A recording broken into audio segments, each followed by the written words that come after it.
क्या होता है जब योगेंद्र को और योगेंद्र की मम्मी को ये बात पता चलती है, उनके ही चाचा चाची ने उनके ऊपर मारण क्रिया करवाई थी। और ये बात बताने वाला कोई आम इंसान नहीं था, ये एक ऐसा घोरी था जो बहुत तंत्र विद्याओं में विद्वान था।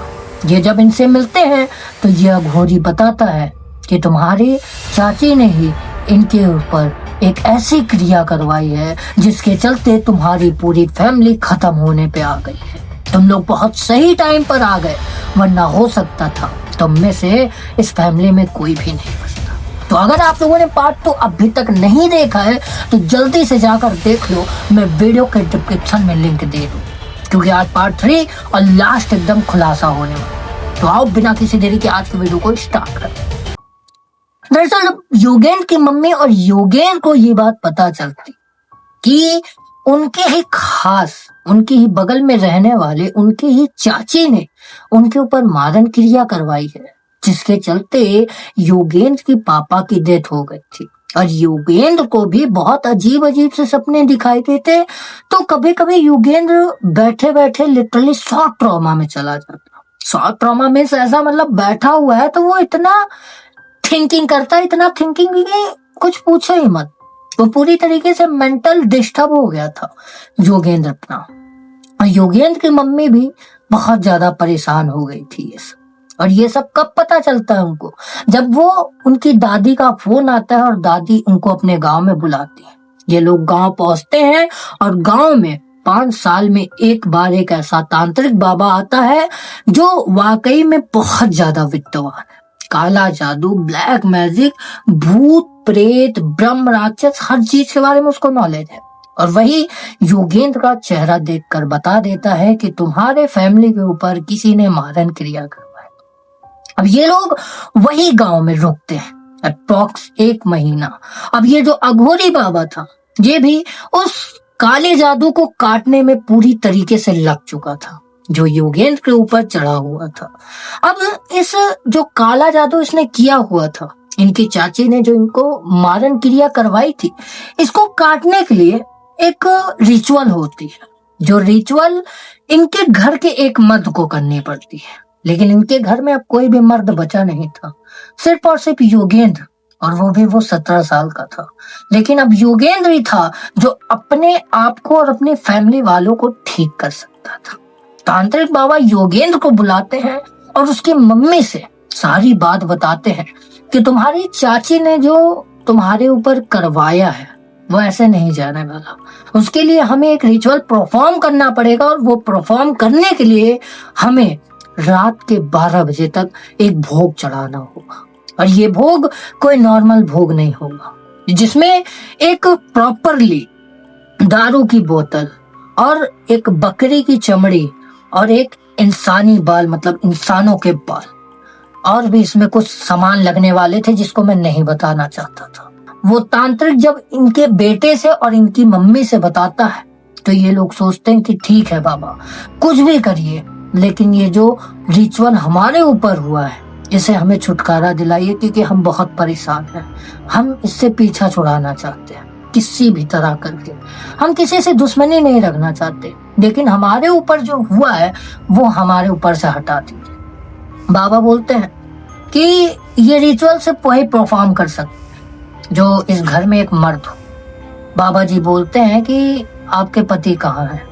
तो बताती है सारी बात योगेंद्र की मम्मी की इनके पिताजी की डेथ हो गई है, और मैं 100% श्योर हूँ कि जब इनकी डेथ हुई थी तो वो रिचुअल हमारे ऊपर हो चुका था, तो मारण क्रिया हमारे ऊपर हो चुकी थी। तो जो तांत्रिक बाबा थे ये पूरी तरीके से चुप हो जाते हैं। इनको समझ नहीं आता कि अब रिचुअल करेगा कौन। अब बचता है योगेंद्र, जो अपने घर का अभी तो लड़का था, लेकिन आगे चलकर ये मर्द बनने वाला था। तो जो अघोरी बाबा थे ये इसी को बोलते हैं कि बेटा तुम ही हो एक जो अपने परिवार को बचा सकते हो, अपने मम्मी को और अपने आप को भी बचा सकते हो, लेकिन उसके लिए तुम्हें एक भोग करना होगा। एक ऐसा भोग देना होगा जो रात के 12 बजे सड़क पे दिया जाता है चौराहे पर खड़े, और ये भोग तुमको ही देना होगा। जो अपना योगान था ये काफी डरता था इन सब चीजों से, जो इसके साथ पहले से ही घटना हो रहा था, मतलब जो इसके साथ पहले से ही घटना हो रही थी, इस वजह से। लेकिन योगानंद बोलता है कि ठीक है, मैं करने के लिए तैयार हूँ, आप जो भी बोलोगे मैं करूंगा, उसके लिए मुझे कुछ भी करना पड़े या कुछ भी वो करना पड़े, मुझे डर नहीं लगता, मुझे कुछ नहीं। जोश जोश में सब बोल देता है। अब रात का टाइम होता है, साधु इसे एक चीज देता है, सबसे पहले एक शराब की बोतल, उसके बाद एक बकरी का चमड़ा और उसके बाद इंसानी का। वो एक पुटकी में कोई तो तीनों सामान मिक्स कर इसको देता है और कहता है कि तुम्हें इस गांव के तालाब के पास रात के 12 बजे जाकर इस भोग को चढ़ाना है और तुम्हें ये दुआ मांगनी है कि हमारे ऊपर जो मारण क्रिया करवाई गई है इसे हमें बाहर निकाल दी। मैं आपका बहुत बहुत आभारी हूँ और ये भोग जब प्रस्थान हो जाएगा तो तुम्हारे ऊपर से वो मारण क्रिया हमेशा के लिए खत्म हो जाएगी, वो काला जादू कभी तुम्हारे पास लौट कर नहीं आए। वो तांत्रिक बोलता है। योगेंद्र वैसा ही करता है। तो पोटकी को लेकर लिटरली आधी रात को 12 बजे तक उधर ही उस नहर की किनारे की तरफ निकल जाता है। लेकिन निकलने से पहले उसे बहुत ज्यादा डर लग रहा था, जिसके चलते साधु ने क्या किया, उसे कुछ तो अजीब सी चीज सुंघाई थी जिससे उसके बॉडी की जो ऊर्जा थी वो पूरी तरीके से बदल गई। वो एक निडर लड़का बन गया थोड़ी देर के लिए, जब तक उसका काम था। और वो जाता है और बहुत आराम से वो भोग चढ़ाता है और वो मन्नत मांगता है जो उसे साधु ने बताई थी। उसके बाद योगेंद्र वापस अपने घर आ जाता है और जब अघोरी बाबा अब योगेंद्र की मम्मी से बोलते हैं कि जाओ बेटा, अब ये भोग चढ़ गया ना, अब बस कुछ दिन का वेट करो, अब धीरे धीरे सब ठीक हो जाएगा। ऐसा कहकर अघोरी बाबा इनको जाने देते हैं। अब ये लोग प्रॉपर अपने वही गांव में अभी भी रुके हुए थे, अभी तक ये लोग घर नहीं गए थे। गांव में दादी के साथ दादा के साथ रह रहे थे, क्योंकि इनके लाइफ में अब कुछ बचा नहीं था, सब तबाह हो गया था। योगेंद्र की मम्मी हमेशा परेशान रहती थी, रात रात भर रोती थी और योगेंद्र भी बहुत परेशान था। लेकिन धीरे धीरे जैसा टाइम बीतता है, योगेंद्र नोटिस करता है कि अब जो उसके साथ बहुत पहले से हो रहा था, जो 7 से 8 इंच लंबा आदमी उसे दिखाई देता है, वो उसे नहीं दिखाई दे रहा। ना उसे कोई बुरे बुरे सपने आ रहे हैं, ना कुछ ऐसा कुछ हो रहा। और लिटरली जब इतना कुछ हो जाता है तो ये लोग वापस से उन्हीं बाबा जी के पास जाते हैं, वही अघोरी बाबा के पास। वो अघोरी बाबा एक बात और बताते कि जो तुम्हारी चाची है, वो जो तुम्हें खाना खिलाती थी, लिटरली उसमें कुछ ना कुछ ऐसा मिला के खिलाती थी, और जो तुम्हें नए नए कपड़े और जो तुम्हें नए नए गिफ्ट देती थी, लिटरली खासकर तुम्हारे कपड़ों में कोई ऐसा इत्र लगा देती थी जिससे बाहरी बला, ऊपरी बला जिसे बोलते हैं, वो तुम्हारे पास आकर्षित हो। और उसके ही चलते तुम्हारे साथ इतना कुछ हुआ है। लेकिन अब तुम वापस अपने घर जा सकते हो, अब तुम्हें कोई भी डर, कोई भी भय नहीं है, अब ना तुम्हें कोई काला जादू पान सकता। उसके बाद लिटरली इनकी मम्मी इनको घर लेकर जाती है। अब जैसे जैसे दिन बीत रहे थे, सब कुछ वापस से अच्छा होता दिख रहा था। योगेंद्र की तबीयत भी धीरे धीरे ठीक होने लगी। कहाँ उसे एक टाइम पर हर महीने में एक ऐसा बुखार आता था जो लिटरली 104 105 पहुंच जाता था। अब वो बुखार भी उसे नहीं आता, अब उसकी तबीयत भी ठीक रहती है और ना उसे कोई बुरे सपने दिखाई देते हैं, ना उसे वो 7 से 8 इंच लंबा आदमी दिखाई देता। और योगेंद्र की मम्मी की भी अब तबीयत ठीक रहने लगी। पहले से वो बहुत ज्यादा अब थोड़ा सा डिप्रेशन से बाहर आ गई। लेकिन थोड़ा टाइम और बीतता है, अप्रॉक्स 1 महीना, तो अचानक एक दिन इनके पास एक ऐसी खबर आती है जो इनके पूरे दिमाग को हैरान कर देती है।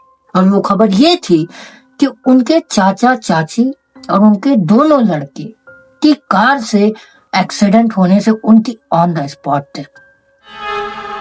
ये सुनते ही लिटरली इनके तो पैरों तले जमीन खिसक जाती है, क्योंकि ये बहुत बड़ी बात थी कि वो पूरी की पूरी फैमिली इनकी वही एक्सीडेंट में झुलस कर रह गई।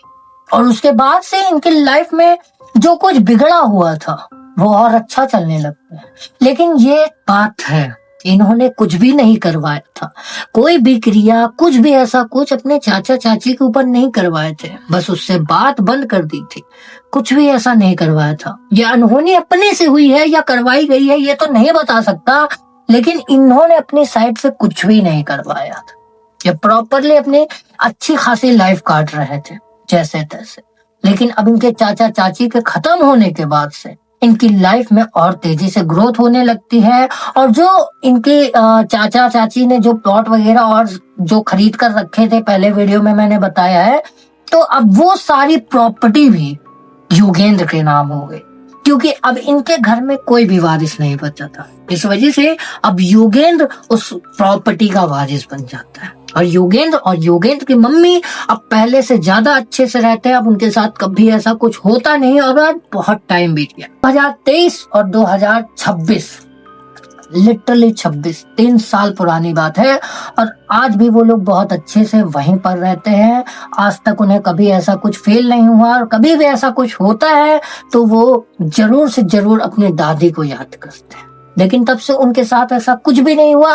और योगेंद्र की मम्मी एक बहुत अच्छी लाइफ स्टाइल वहीं पर रहकर जी रहे हैं। तो आई होप आप लोग को ये स्टोरी जरूर से पसंद आई होगी। अगर अच्छी लगी तो एक लाइक जरूर से कर देना। चैनल पे न्यू हो तो चैनल को भी सब्सक्राइब कर लेना ऐसी और हॉरर वीडियो कंटेंट देखने के लिए। और हाँ, इंस्टाग्राम की लिंक आपको डिस्क्रिप्शन बॉक्स में मिल जाएगी, वहां पर जाकर जुड़ जाना। और आपके साथ, आपके फैमिली वालों के साथ कोई भी ऐसी रियल दुर्घटना, इंसिडेंट, स्टोरी वगैरह कुछ भी है तो आप जरूर से शेयर करो। हो सकता है जैसे हमने योगेंद्र की वीडियो को पिकअप किया है, वैसे हो सकता है अगली स्टोरी आपकी पिकअप हो। तो मैं मिलता हूँ किसी और नए वीडियो और नए टॉपिक के साथ। तक के लिए जय हिंद, जय भारत।